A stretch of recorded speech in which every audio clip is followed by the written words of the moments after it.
Welcome to Talking Teeth, episode number 4. I'm here with Becca. Dr. Hello. Publio, Dr. Locke are traveling, but we wanted to get another episode out to you and tell you what's going on with FMR and our office and patients and stuff. So we had a wonderful trip down to the Dominican Republic where we were treating patients who needed implant dentistry, they needed teeth, they needed certain types of restorations, and we worked hard to get the doctors down there, to get the students down there, to get the patients down there.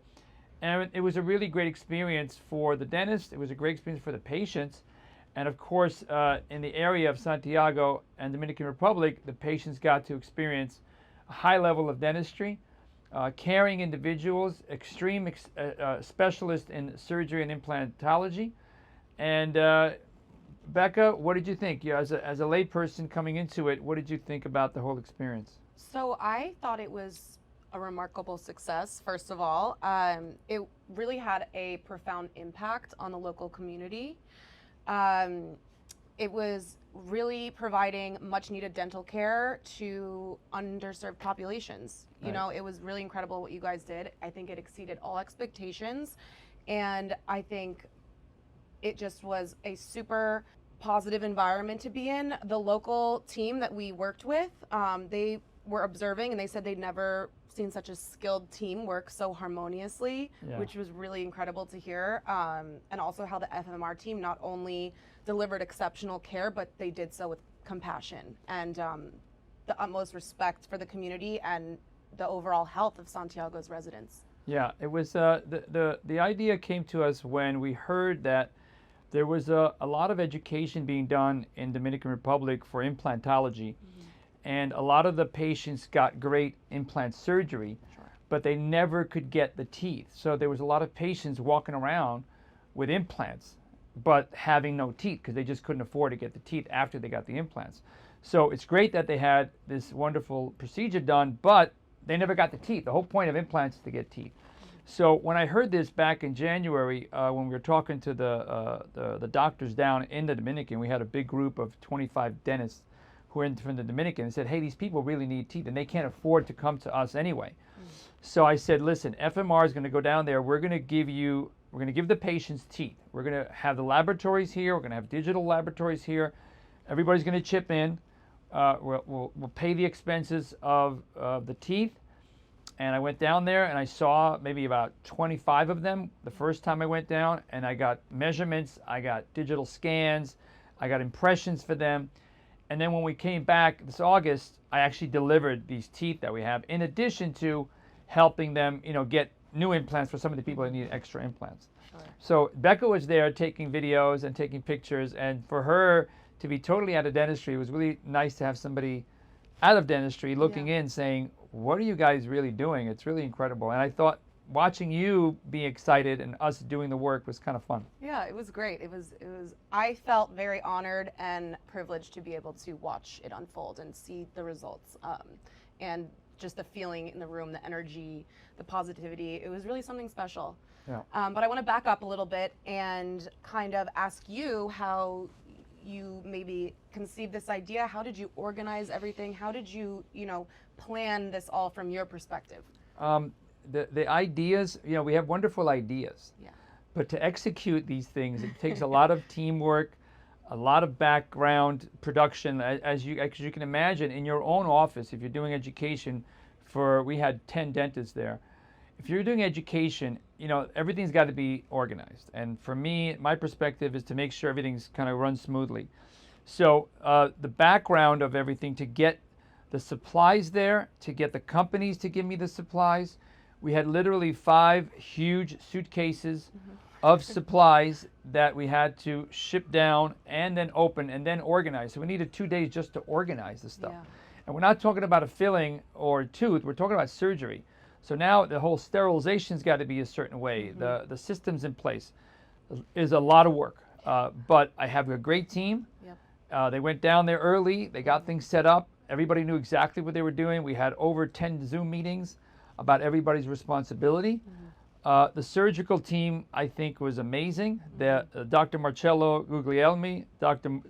Publio Silva, Dr. Locke, who you met on Talking Teeth, and myself, we had a great vision and a great organization of how to deliver the education for the dentist, but also the implants for the patients.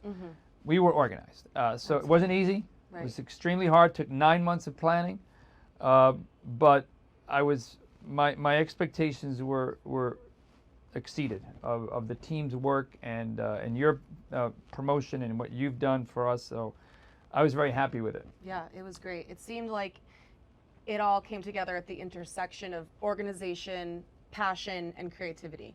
Yeah. It was very something Yeah, special. yeah, it was. So how many patients did you end up seeing while we were there?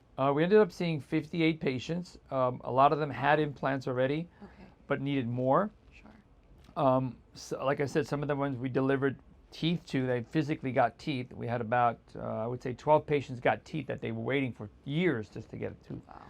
Wow. We saw 58 patients. We put in over 75 implants, and we did over 7 arches like an upper arch or lower arch of actual teeth. So we did a lot of work for 3-4 days. So all of those implants that you placed, will they actually get teeth?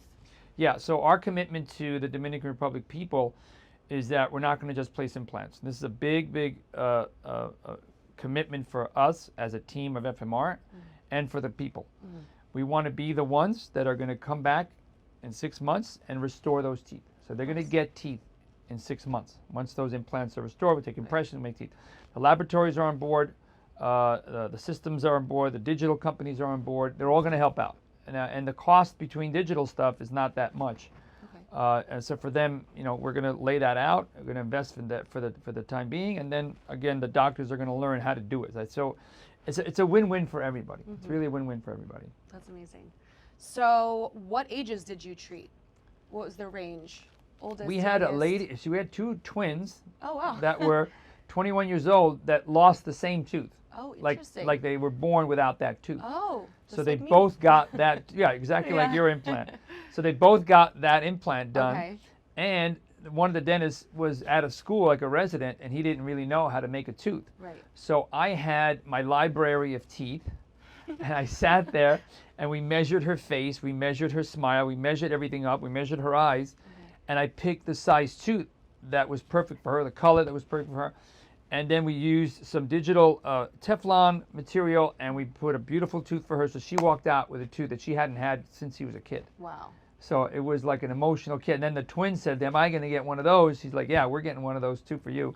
So it was basically duplicating what we did. It was Oh my really gosh. interesting. So it was kids from 21 years old, and then I had a gentleman, 83 years old, Oh wow. that had 8 implants placed 3 years ago, right after COVID, and he was walking around with implants with no teeth. Oh, And his wow. son is a dentist. So his son was like, "You're going to give my dad teeth." I said, "Yep, he's getting teeth." So, well, he said, "How did you make them?" I said, "I took molds, I took impressions, and we have a new technique called the PMMA provisional measuring technique, and we actually measure the patient's faces, and we could determine the best size tooth for that patient face." So when they saw me put that in, they're like, "How did you even get it that close?" That's just So we have a incredible. video of it. We put it online. It's incredible to see the patient's reaction Right. to this high level of dentistry, and even his son, who's a dentist, just watching it and saying, "How do you guys do this?" Like, Yeah. just it's all mathematics, it's all measurements, it's all digital techniques. So we're really happy that it actually worked, Right. because you have an idea, but to actually make it work, it's really course. really a lot of fun. And speaking of the patients, I'd love to know a little bit more of the culture of the trip. How were the people, the food, the area? Santiago was a beautiful place. Yeah. The hotel was really nice. Yeah. The food, we went to different restaurants every night.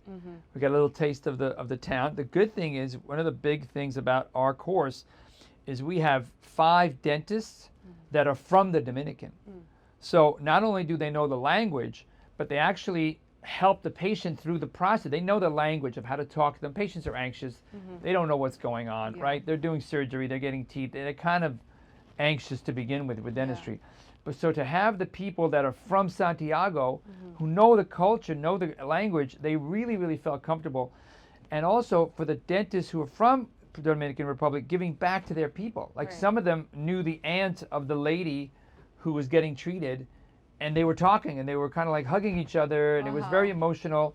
Dominicans are very passionate people. They like to kind of hug and kiss and hold Yeah. on, so they're very, very gracious. Yeah. But to have the dentists who are from Dominican, who went to school there, trained in the U.S., and now go back to Dominican to help their population, and, it was a really great feeling for them. And I'm just happy that everybody put their time and their effort and creativity to create this program. Very excited. Right. So from the doctor's side, who did you invite with you? Who attended this course? So I had to handpick some really good people. Yeah. I didn't want any negativity. I wanted all positivity. I wanted people that were young, but I also wanted people that were trained, because I wanted to have a mix. I wanted to have also the people that I knew I could trust, that they would give me feedback. If there was a problem, I want to know about it. If there was something that wasn't correct, it has to be changed. If there's something that organization could have been better. So I needed people that also can give me constructive criticism and say, hey, you know what, change this could have been better, this could have been better. And again, having the doctors from the Dominican, because they'll tell me different things than if you're from New York City. Right. There's a different thing that they're expecting. So I invited some special people. It was 10 of us, and I think everybody really meshed well together. I mean, you saw the camaraderie, the integration with everybody's, the high-end level dentists with the young students. We brought students in, which is a big deal, from NYU. We have 2 students coming in, 3 students. Next time we're going to have students from Nova, where my daughter goes to school, in NSU. So I want the dentist students to come in. I want them to see how care is being done and outside of the dental setting of dental school. So yeah, it's bringing everybody together. I think that's the big thing. Yeah, absolutely. And the program's focus on live surgery allowed for real-time learning and sharing of best practices among both local dentists and our visiting FMR dentists. This collaborative approach, it really elevated the standard of care, but it also empowered the local dentists with new skills and knowledge and a new community. So how did you connect with these local dentists outside of the operating room, if so, and how do you plan to stay in touch? Well, it all started about 3 years ago when we went to the dental school in Dominican with Dr. Publio Silva, because he went to that school. So he introduced me to some doctors. They in turn got other doctors involved, and they were there in June when I went to give a presentation. So I presented to about 25 Dominican dentists there. And then we had interpreters, we had language translators. So the community started finding out about our education and the way we perform our FMR work and our teaching. So they wanted to get involved. They sent patients. They said, hey, my patient can't afford it, my uncle, my cousin. So I think that's what they saw, is us giving information that they could never get or they had to pay a lot of money for. 2, the willing for us to teach and to share our talents. And the digital components, which a lot of them don't have. It's not a country that's advanced in digital technology. So for us to bring that to them, they saw us as giving individuals, as honest and ready to help their population. So I think once they saw that we were honest and gratitude of what we're going to try to give them, I think they opened up, and and again, having their own people there, it made a big difference. That we're not here just to put implants and leave.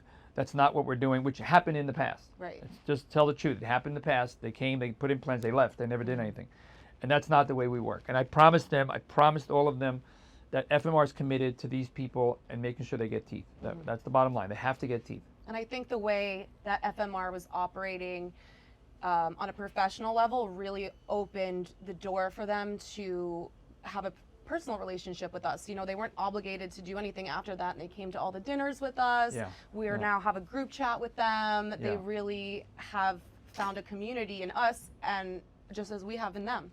Yeah, I think that when you break bread with people and you have dinner with them, it opens up a conversation of social events, and you really get to see who people are.